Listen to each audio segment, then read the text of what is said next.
तू चढ़ेगी तो प्रथम स्थान कहाँ पर है, कैसे तुझे मिलेगा, तो मैं खोल करके समझाता हूँ बड़ी विधि विधान के साथ, क्योंकि तू दोनों आंखों के पीछे बैठी है मध्य में, और ऊपर तुझे तो प्रथम स्थान कहा, तुझे रास्ता नहीं बताऊंगा तो कैसे जाएगी, तो मैं भेद बताता हूँ। बोलो। सहस कमल दल नाम सुनाऊं, ज्योति निरंजन बास लका। कहते हैं कि सहदल कमल स्थान है और वो निरंजन विराजमान है, उनका वास है सहदल कमल स्थान पर, यहां से बहुत दूर है उनका निवास है। बात कहते हैं निवास, रहने का स्थान, वो कमल है, उस पर वो विराजमान बैठे हुए हैं। वैसे बहुत सुंदर है, यानी उसमें सुंदरता में को बहुत सुंदर। तो कहते हैं कि भाई वो सहदल कमल नाम उनका ये है, और वो ज्योति में विराजमान बैठे हुए, और वो सहदल कमल है, उस जगह उनका स्थान है। लेकिन यहां से यानी करोड़ों योजन ऊपर है। अब इतना तो योजन आपका सारा संसार है ही नहीं, इतना योजन, एक योजन का 4 कोस होता है, तो करोड़ों योजन का सारा संसार कहां से आ गया, वो तो है नहीं। तो इतनी दूर पर बैठे हुए थे, तो इससे भी ज्यादा है, लेकिन यह है कि आपको मोटा माटी आपको बता दिया कि इतनी दूर है, वैसे तो बिल्कुल एकदम से तो वहां पर है। तो कहते हैं कि अरे भाई सूरज तो यहाँ बैठी हुई है, और मतलब यह है कि वो ऊपर से जब तू उतार करके लाई गई तो तुझको ये खोल पहरा दिया।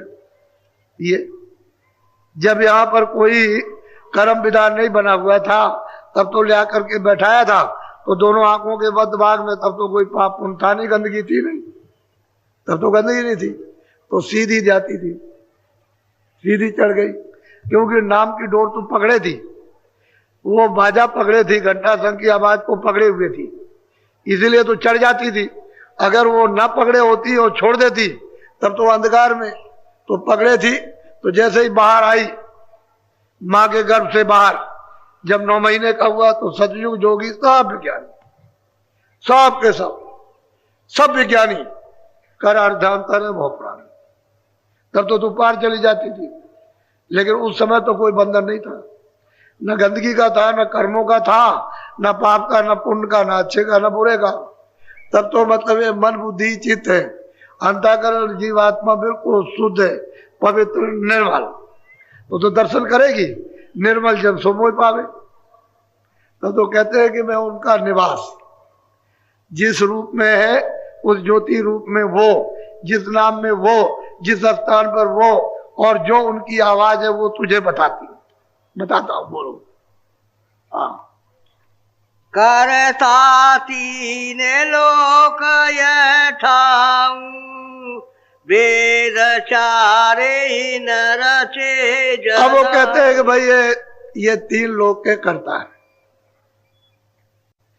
ये सहदल कमल में बैठे हुए निरंजन भगवान उस ज्योति स्वरूप में, ये 3 लोक के करता है, उनका स्थान सहदल कमल है।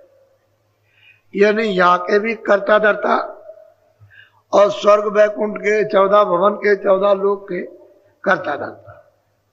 उसके बाद में ब्रह्मांड में जो ऊपर है, नीचे शक्ति लोक है, ऊपर में इनका धाम है, तो शक्ति लोक की अलग रचना है और उनके धाम की अलग रचना है।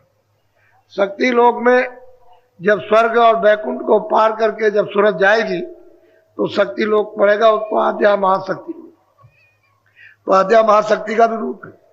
लेकिन ये इतना बड़ा लोक है कि सब स्त्रियों का है, औरतें ही औरतें, देवी देवियां है, और ऐसे ऐसे लबास, यानी कपड़े तो नहीं है वहां, कोई अगर कहे कि कपड़े पहने हुए, कपड़े नहीं है, ना वो रेशम के है और ना वो सूत के कपड़े, लेकिन इस तरह के लबास यानी खूबसूरत और सुंदर पहने हुए हैं कि इस मंडल को पार करना साधक के लिए हो ही नहीं सकता, कोई नहीं पार कर सकता। इतना बड़ा इनका लोक है, ऐसा बताने का थोड़ी उन्होंने बना रखा। ऐसा अगर रहेगा तो सभी चले जाएंगे, कुछ कोई उधर जाए। इतना बड़ा लोक है कि स्वर्ग लोग, वैकुंठ लोग, मृत्यु लोग कुछ नहीं, कुछ नहीं, इतना बड़ा लोक है। वो तो महात्माओं ने सब चीजें थोड़ो आपको बताई हैं, वो तो इशारा कर दिया कि मतलब ऐसा है, बाकी छोड़ दिया, क्योंकि इतना वर्णन करें तो किताब पोथी कहां से आएगी। तो इतना बड़ा लोक है कि इसको कोई पार नहीं कर पाता, क्योंकि बगैर गुरु के जो ऊपर आएगा जाएगा उसी से पार होगा, बाकी कोई नहीं जा सकता। तो ऊपर में उसने ये आदेश दे रखा है आद्या महाशक्ति को सैदल कमल से निरंजन भगवान ने कि मेरा भेद कोई न जाने पाए। तो ना ब्रह्मा जान सकते हैं, ना विष्णु, ना शिव जान सकते, इनमें से कोई नहीं जान सकते। ना उनका दर्शन किया, बस खाली जब समाधि लगाई थी तो आवाज सुनी थी, बस दर्शन कुछ नहीं किया। अगर दर्शन कर ले तो यहां सृष्टि का सब काम छोड़ देंगे, फिर प्रलय, उत्पत्ति और पालन का कोई काम नहीं करेंगे। इसलिए इनको हिदायत है कि ये मेरा भेद भी जाने वाला। और ये आद्या महाशक्ति के तीनों पुत्र हैं। अब गलती इस बात की हो गई कि जब इनसे कहा गया कि भाई तुमने समाधि लगाई, तो ब्रह्मा विष्णु से कहा कि भाई तुमने यदि पिता का दर्शन किया है, तो इन्होंने कहा हाँ किया। ना, इन्होंने कहा हमने नहीं किया, विष्णु ने और शिव ने, इन्होंने कहा हमने नहीं किया। ब्रह्मा से पूछा भाई तुमने पिता का दर्शन किया कि हमने किया, क्योंकि उन्होंने तो वेद लिखे नहीं है, विष्णु ने और शिव जी ने, ये तो ब्रह्मा ने लिखे। तो उनका तुमने दर्शन किया कि हाँ किया। तो उसने जब ध्यान लगा करके देखा तो दर्शन नहीं हुए, तो उसको श्राप दे दिया, जाओ तुम ब्रह्मा जी, तुम्हारी जगत में कोई पूजा नहीं करेगा, तुम झूठ बोल गए।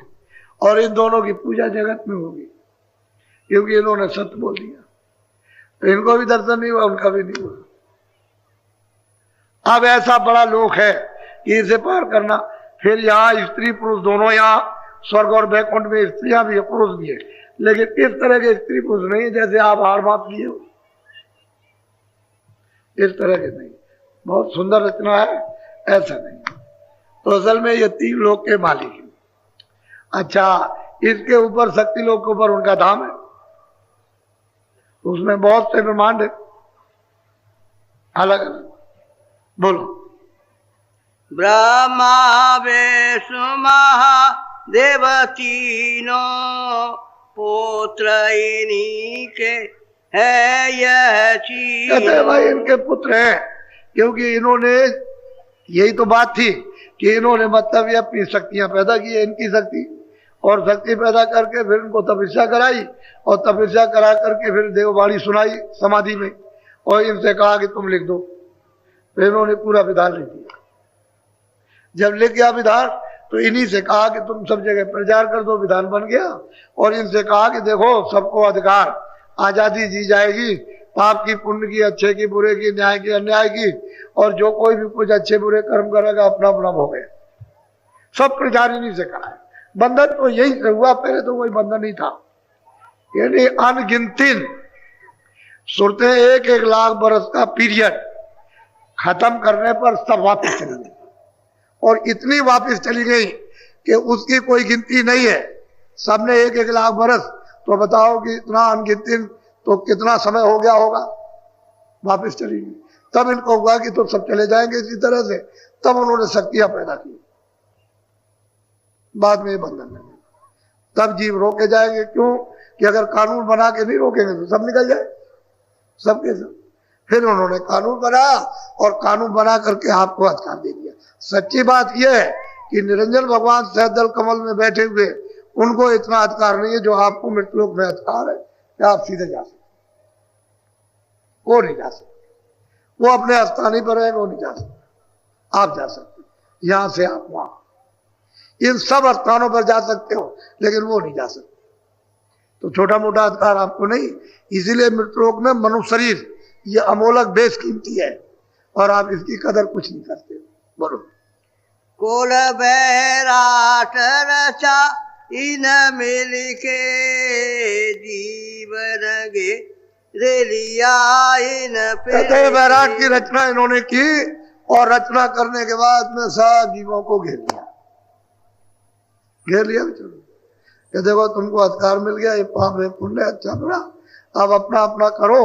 तो पहले तो पुण्य भी नहीं था, अब तो पुण्य भी बनेगा तो गंदगी तो जमा होगी, बोझा तो जमा होगा ही, इकट्ठा होगा ही, तो उसका भी तो आपको फल भोगना।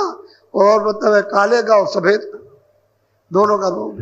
बैराट को पूरा पूरा ये रचना स्वर्ग बैकुंठ की, ये मृतलोक की, 4 खानों की, 84 लच्चियों की, नरकों की पूरी रचना और जीवों को अधिकार देकर के घेर लिया। अब बगैर महात्माओं के कोई जीव जा नहीं सकते। बोलो जाल बिछाया जग में बारी इनकी पूजा। सबसे बड़ी बात तो बच्चों ये है कि ऐसा जाल उन्होंने छाया दे करके बिछा दिया कि मतलब है सब तो लग गए बाहर इंद्रियों के, इसमें जाल में फंस गए इन भोगों में। और जब उन्होंने जो बनाया उन्होंने दर्शन नहीं किया तो आपको दर्शन कैसे हो जाएगा? वो तो वही दर्शन से वंचित रह गए। तो जाल बिछा दिया और फिर मतलब यह है कि कर्म यानी करा करके गंदगी को ला दिया और आपकी आंख और कान नाक बंद हो गए। बस आपका बल्ब जल रहा था जो जीवात्मा रूपी वो पावर हाउस से प्लग निकल के वो बुझ गया। अब जब से पड़े हुए रो रहे चिल्ला रहे तो आपका घर तो यहाँ है नहीं, घर तो उनका भी नहीं है। कृष्ण भगवान ने अर्जुन से कहा कि देख अर्जुन, ये तेरे सामने ये चीटा ये जो चल रहा ये कई बार ब्रह्मा हो चुका और इसको देखो चीटे की गति प्राप्त है। उन्होंने इशारा करके चीटे की तरफ बताया कि ये चीटा कई ब्रह्मा हो चुका और देखो अब ये गति उसको मिली चीटा, ये उसको 84 की गति मिली। तो भी तो स्थान मतलब ये है कि टिकाऊ नहीं है, पुण्य छिड़े यानी पुण्य जब आप करोगे और वहां पहुंच भी गए स्वर्ग वैकुंठ तो पुण्य छिड़े मृत लोगे। फिर आ जाओ और मेरा राजाओं के घर में जल लो, सेठ साहूकार हो गया और उसके बाद मनमानी पाप करो, फिर चलो नीचे, फिर खानों में चले जाओ। तो ये क्या हुआ, फायदा क्या मिला? ऐसी थोड़े दिन की बुल्ले की जिंदगी में फिर सदा के लिए आप चले गए तो लाभ क्या हुआ? तो कहते हैं जाल बिछा दिया। वैसे आपको सब अधिकार दे रखा उन्होंने तो उससे नहीं है, लेकिन आपको स्वतंत्र कर दिया। उन्होंने कहा हमारी तरफ से कोई रोक टोक नहीं है। तो ये मामूली चीज है, अगर आप अपने ही वासना में फंस गए उनका दोष नहीं है। उन्होंने तो मतलब है कि ये अधिकार दिया और ये जाल बिछा दिया। अब इसमें आप आनंद ढूंढ रहे हो तो आनंद कहीं मिलता नहीं, जब नहीं मिलेगा तो फंस गए आप भोगों में। इंद्रिया भोगों में फंस गई, इंद्रियों के दरवाजों पर मन बैठ करके गुलाम हो गया। अब ये इंद्रियां छोड़ती नहीं भोगों को और मन इंद्रियों के दरवाजों को नहीं छोड़ता, गुलामी करता। तो जीवात्मा बेचारी क्या करे, इसकी शक्ति को घसीट लिया और उसका दुरुपयोग ये कर रहे। अगर वो निकल जाए तो फिर तो ये कुछ नहीं, चारों तरफ से बैठ के घेरे हुए। बोलो हंसे जाल में पचे कर्म में धोखा खाया।